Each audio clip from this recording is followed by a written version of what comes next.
ক্রিকেটাররা কিন্তু বুঝে ফেলেছে তাদের অবস্থা খারাপ হতে পারে। অবশ্যই তারা সোশ্যাল মিডিয়া ফলো করেছে। তারা দেখেছে বেশিরভাগ জনগণ তাদের পক্ষে নাই।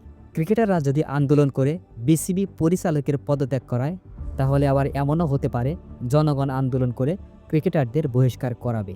এই ভয়টা কিন্তু তাদের মধ্যে ছিল।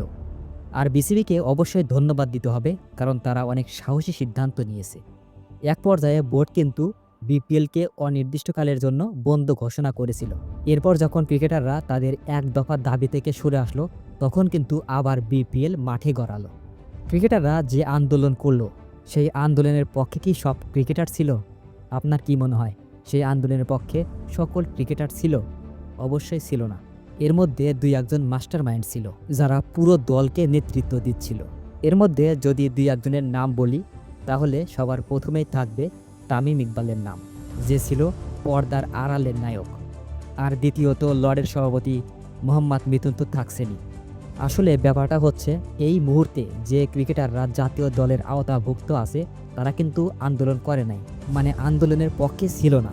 তাদেরকে বলতে গেলে এক প্রকার জোর করেই আনা হয়েছে আন্দোলনে।